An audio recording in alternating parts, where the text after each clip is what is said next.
Halo teman-teman, di video kali ini kita akan membahas terkait dengan what are the current computer software platform and trends. Video ini merupakan lanjutan dari chapter 5 di bagian yang keempat. Nah, ada 4 bagian yang utama di dalam evolusi software saat ini, yaitu dimulai dari adanya Linux dan open source software. Yang kedua ada Java, HTML, dan HTML5. Yang ketiga ada web service dan service oriented architecture.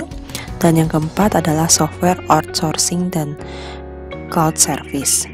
Jadi yang pertama yaitu adalah Linux dan open source software. Hal ini merupakan software yang terbuka sumber dayanya atau disebut dengan istilahnya adalah open source software, di mana software ini bisa diproduksi oleh sebuah komunitas atau sebuah komunitas di mana terdiri dari berbagai macam ribuan programmer yang ada di seluruh dunia.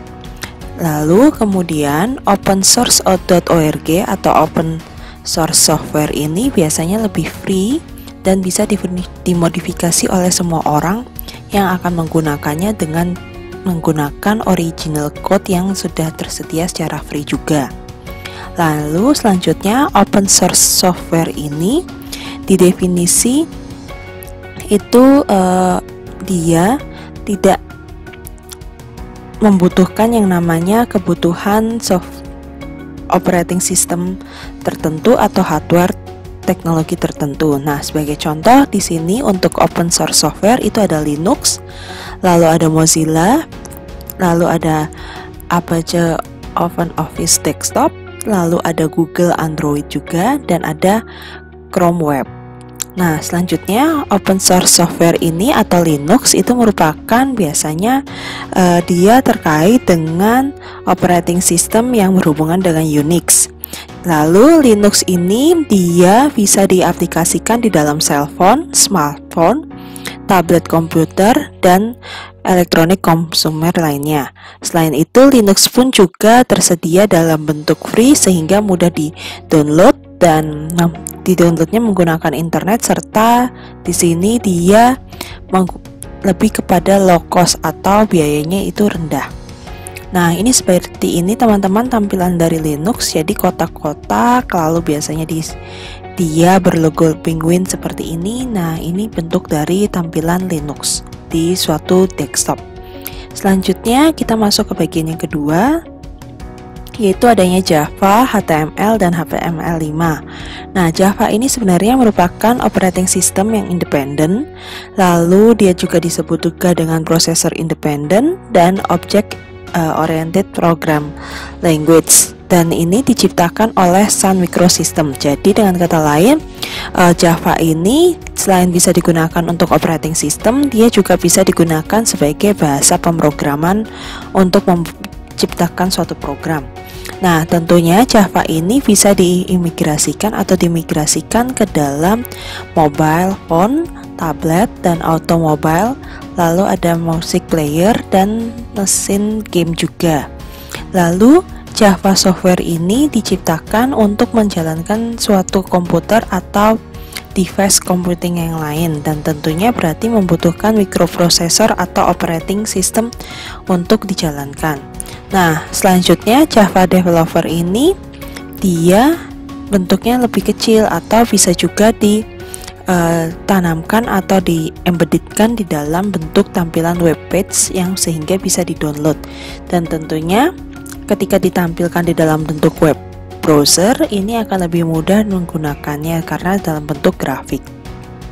Nah, seperti ini bentuk dari tampilan Java. Jadi keterangannya di sini adalah menggunakan JavaScript untuk memproses sebuah yang namanya website untuk klik BCA seperti itu. Lalu selanjutnya ada HTML dan HTML5. HTML dan HTML5 ini berbeda.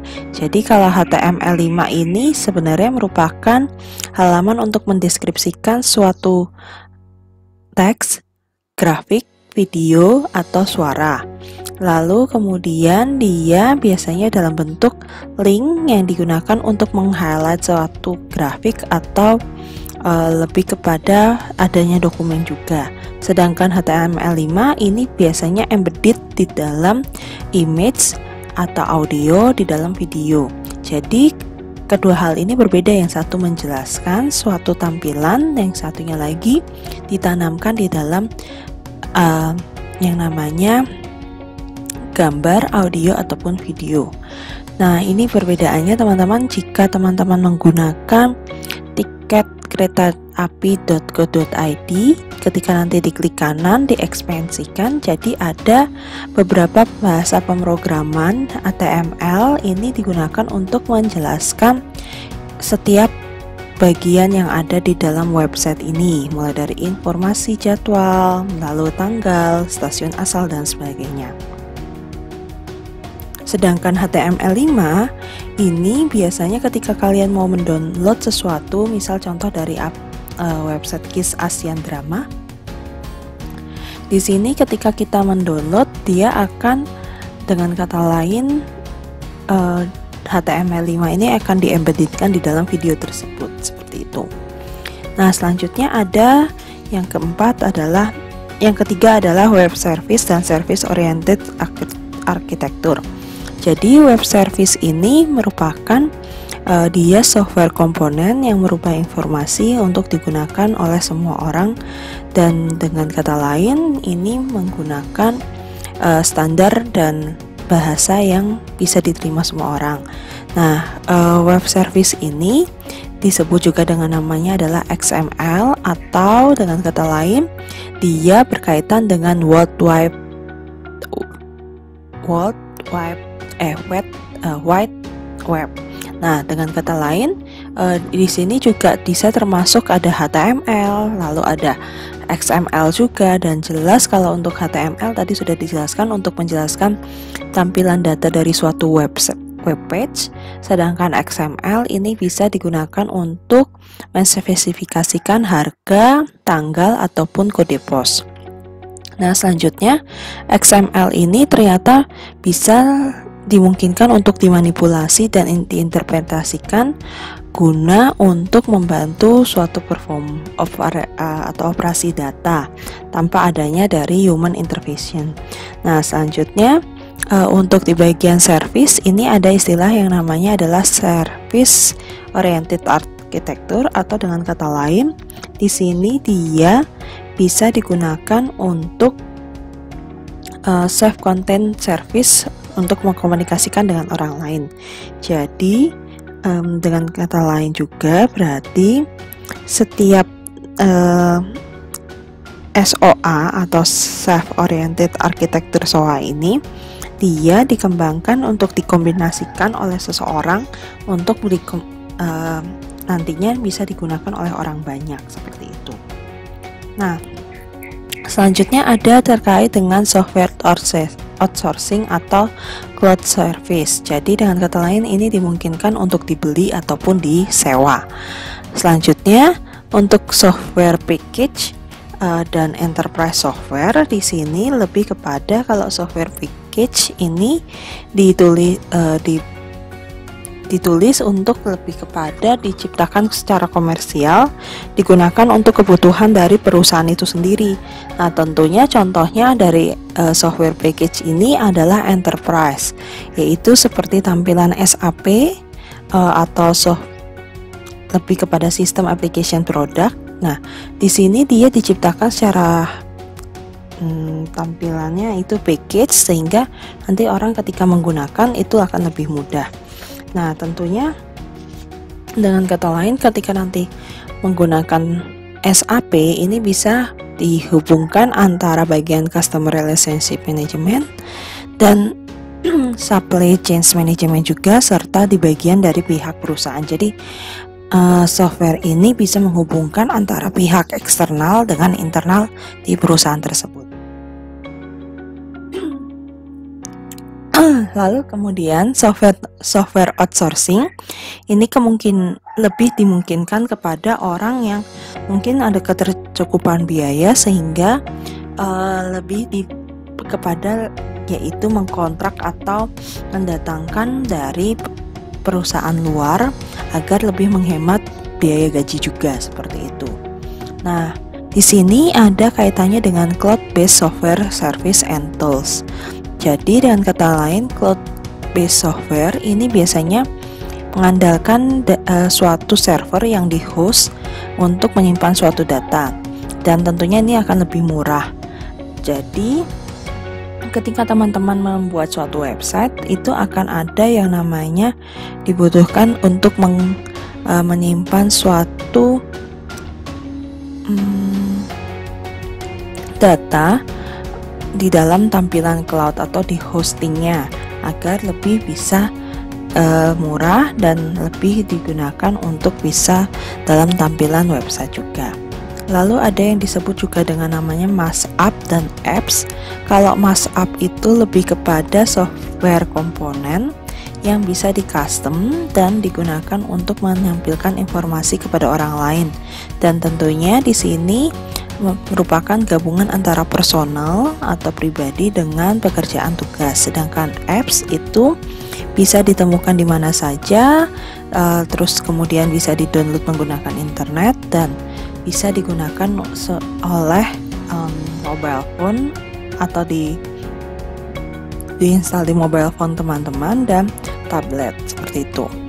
Selanjutnya, apa sih tantangan yang terjadi ketika dalam memanage suatu IT atau bagaimana solusinya? Jadi, yang pertama, tantangan ini bisa saja timbul karena adanya berbagai macam, mulai dari yaitu perubahan teknologinya, lalu manajemen governance-nya, dan kebijakan untuk menginvestasikan sebuah infrastruktur. Nah, jadi yang pertama yaitu adalah deal antara platform dengan infrastruktur change-nya. Jadi ketika perusahaan ini bertambah pesat, tentunya infrastruktur yang dibutuhkan itu semakin banyak, sehingga mau tidak mau akan membeli. Nah, ketika membeli sesuatu, ini ditentukan juga apakah mau membelinya itu dengan cara langsung, prosedurnya seperti apa, lisensinya bagaimana. Nah, ini perlu diperhatikan ketika membeli suatu infrastruktur. Sama halnya dengan manajemen dan governance, lebih kepada setiap pengeluaran-pengeluaran atau biaya yang digunakan untuk membeli infrastruktur ini perlu diawasi agar tidak terjadi over budget ataupun budget yang di luar perkiraan saat dianggarkan untuk membeli suatu infrastruktur.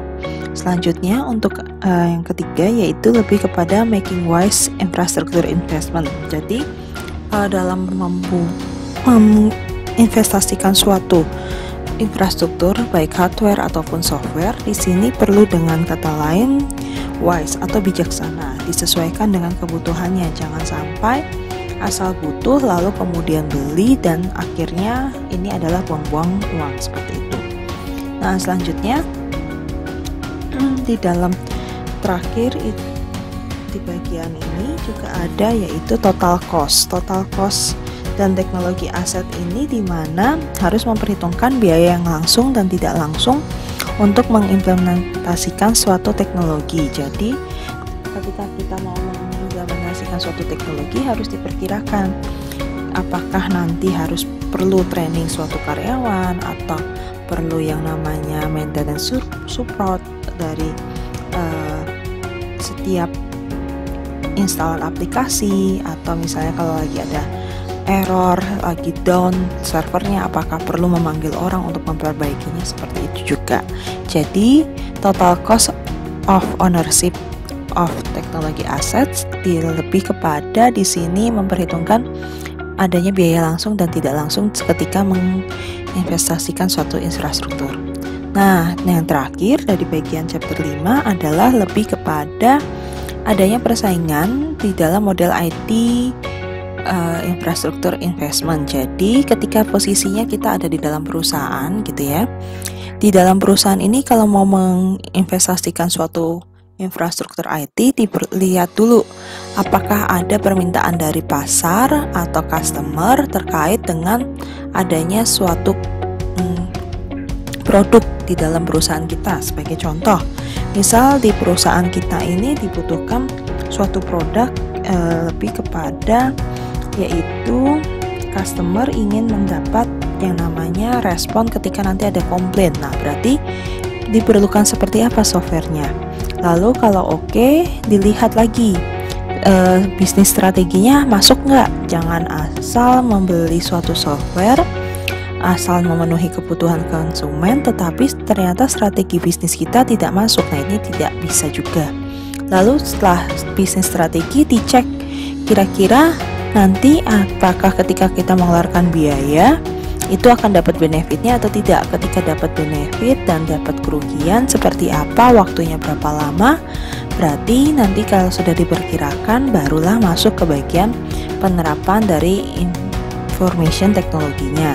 Nah, tentunya di sini kalau kita perusahaan ini tidak mampu menyiapkannya dari IT perusahaannya, perlu yang namanya di sini ada kompetitor dari pelayanan perusahaan IT di luar perusahaan. Tentunya di sini kita butuh sumber daya dari pihak eksternal agar bisa memenuhi kebutuhan dari si konsumen ini, membuat program yang baik tentunya. Oke, sekian penjelasan saya terkait chapter 5. Nantikan video selanjutnya untuk terkait dengan penjelasan yaitu di chapter 7. Terima kasih.